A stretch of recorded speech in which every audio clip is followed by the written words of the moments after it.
अस्सलामुअलैकुम वरहमतुल्लाहि वबरकातुहू। नहमदुहु व नुसल्ली व नुसल्लिमु अला रसूलिहिल करीम अम्मा बाद। फ़अऊज़ु बिल्लाहि मिनश शैतानिर रजीम बिस्मिल्लाहिर रहमानिर रहीम। अल्लाहुम्मा रब्बना अंज़िल अलैना माइदतम मिनस समा तकूनु लना ईदन लिअव्वलिना व आखिरिना सदक़ल्लाहुल अज़ीम। अस्सलातु वस्सलामु अलैका या रसूल अल्लाह व अला आलिका व सहाबिका या नूर अल्लाह सल्लल्लाहु तआला अलैहि वसल्लम। दोस्तों और बुज़ुर्गों, आज बिल्कुल मुख्तसर से वक्त में हज़रत ईसा अला नबियना अलैहिस्सलातु वस्सलाम पर जो दस्तरख़ान नाजिल हुआ था वो वाक़या बताना चाहूँगा और उससे हमें नसीहत क्या मिलती है उस पर कुछ रोशनी डालने की कोशिश करूँगा। हज़रत ईसा अला नबियना अलैहिस्सलातु वस्सलाम के जो हवारी थे, उनके कलिमा पढ़ने वाले हज़रात थे, उन्होंने बार बार हज़रत ईसा अलैहिस्सलाम की बारगाह में गुजारिश की कि अल्लाह के पैगंबर दुआ कीजिए कि अल्लाह पाक हमारे लिए दस्तरख़ान का नुज़ूल फ़रमाए। उनका इसरार बढ़ता रहा, उनकी कोशिश जारी रही, यहाँ तक कि आपके हवारियों ने कहा, अल्लाह के पैगंबर, हमारा मकसद जो है सिर्फ़ खुराक हासिल करना नहीं है, उस दस्तरख़ान से हम बहुत सारे नेक मकासिद रखते हैं और अल्लाह रब्बुल इज़्ज़त का जलवा देखना चाहते हैं, और जो लोग आपके दामन से दूर हैं यानी कलेमे से महरूम हैं, उनको खुदा की शान और पैगंबर की अज़मत दिखाना चाहते हैं। अल्लाह के पैगंबर हज़रत ईसा अलैहिस्सलातु वस्सलाम ने जब उनके इरादे की सच्चाई देख लिया तो आपने टाट का लिबास पहना और अल्लाह रब्बुल इज़्ज़त की बारगाह में सजदा रेज़ हुए। आपने दुआ मांगी जो कि कुरान पाक के सूरतुल माइदा के अंदर मौजूद है। अल्लाहुम्मा रब्बना अंज़िल अलैना माइदतम मिनस समाई तकूनु लना ईदन लिअव्वलिना व आखिरिना औ कमा क़ाल।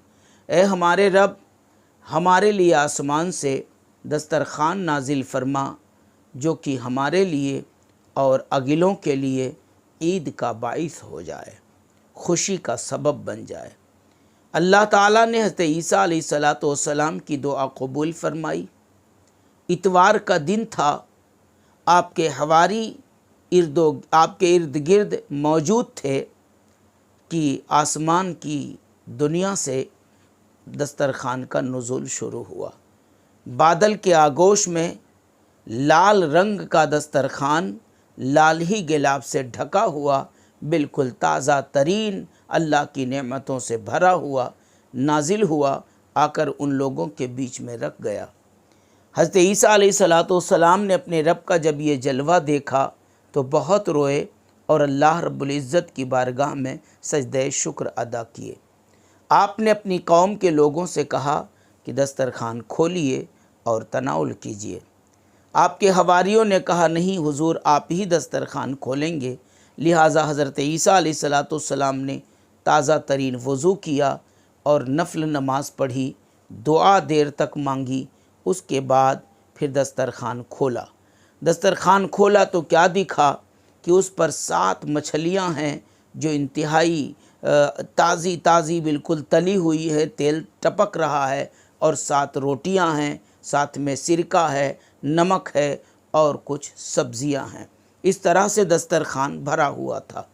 अल्लाह के पैगंबर सल्लल्लाहु अलैहि वसल्लम ने अपनी कौम के लोगों को आवाज़ दिया कि आएँ, जो बीमार हैं वो आ जाएं, जो गरीब हैं वो आ जाएं, जो कोढ़ की बीमारी में मुब्तला हैं वो आ जाएं, जो जुज़ाम की बीमारी में मुब्तला हैं वो आ जाएं, तो किसी भी तरह की तकलीफ़ में वो सब आ जाएं, गरीब आ जाएं, गनी आ जाएं। लिहाजा देखते ही देखते 7300 लोग जमा हो गए और सब ने खूब आसूदा होकर उस दस्तरख़ान से रोज़ी खाया और अल्लाह की नेमत की लज्जत ली।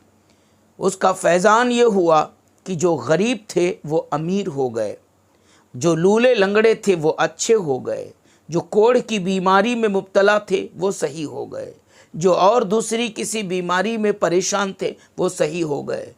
दस्तरख़ान का फैज़ान इतना आम हुआ कि सारे के सारे परेशान हाल خوشحال ہو گئے، ایک عجیب خوبصورت ماحول پیدا ہوا۔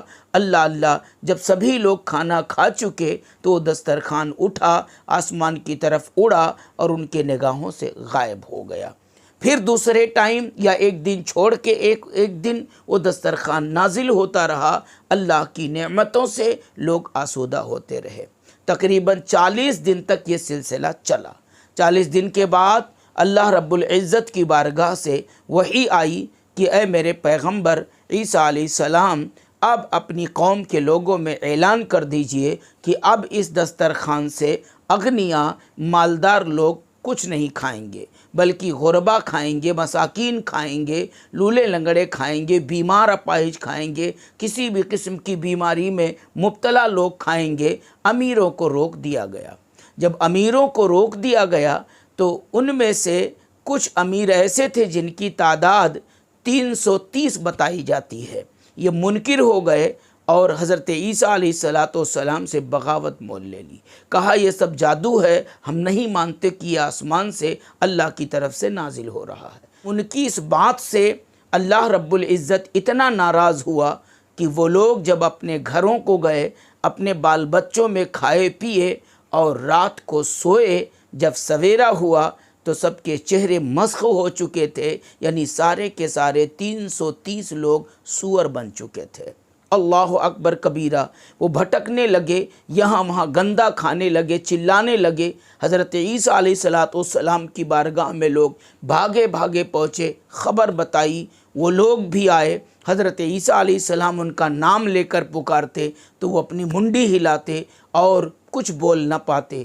3 دن تک ایسے ہی بھٹکتے رہے اور چوتھے دن سارے کے سارے ہلاک ہو گئے، ان میں سے کوئی ایک نہ بچا۔ 330 لوگ منکر نعمت خدا ہوئے تھے، سارے کے سارے سور بن کر مر گئے۔ تو بتانا یہ ہے دوستو، اس سے عبرت یہ حاصل ہوتی ہے کہ کبھی بھی اللہ کی نعمتوں کی ناشکری نہیں کرنی چاہیے۔ اور یہ عبرت لیجئے کہ انہوں نے صرف ایک نعمت کو انکار کیا تھا تو اتنی بڑی بھیانک سزا ان کو ملی۔ ہم بھی اپنے گریبان میں جھانک کر دیکھیں، کہیں ہم تو اللہ کی کسی نعمت کے منکر تو نہیں ہو گئے ہیں۔ یاد رکھیں، جب بندہ کوئی نعمت پاتا ہے اور اس پر اللہ کا شکر بجا لاتا ہے تو پھر اللہ اپنی نعمتوں میں اضافہ کر دیتا ہے۔ لہٰذا دوستو، اللہ کا شکر گزار بندہ بنو۔ جب بھی اللہ کوئی نعمت دے، چھوٹی نعمت ہو یا بڑی نعمت ہو، اللہ کا شکریہ ادا کرنے کی عادت ڈالیے۔ دوسری ایک بات ہم کو یہ سیکھنے کو ملتی ہے کہ دسترخوان اللہ کی رحمتوں اور نعمتوں کے اترنے کی جگہ ہے۔ اسی لیے اللہ کے حبیب صلی اللہ علیہ وسلم نے دسترخوان کی فضیلت بیان فرمائی، دسترخوان کی پابندی کی آپ نے تعلیم دی، اور آج ہم لوگ دسترخوان کی پابندی سے غافل ہو گئے ہیں۔ گھر میں جتنے لوگ ہیں الگ الگ تھالی میں لے کر بیٹھ جاتے ہیں، کھانا کھاتے ہیں، اکٹھا نہیں ہوتے ہیں، جس کی وجہ سے رزق کی برکت چلی جاتی ہے۔ لہٰذا دوستو، ہمیں یہ تعلیم ملتی ہے، ہمیں اس واقعے سے یہ سبق ملتا ہے کہ ہم دسترخوان کی پابندی کریں، کھانا کھائیں، پورے پریوار کے ساتھ دسترخوان کی پابندی کریں۔ لال کلر کا دسترخوان ہو تو اور بہتر ہوگا۔ اللہ کریم غفور الرحیم ہم سب کو ان چیزوں پر عمل کرنے کی توفیق رفیق عطا فرمائے۔ السلام علیکم ورحمۃ اللہ وبرکاتہ۔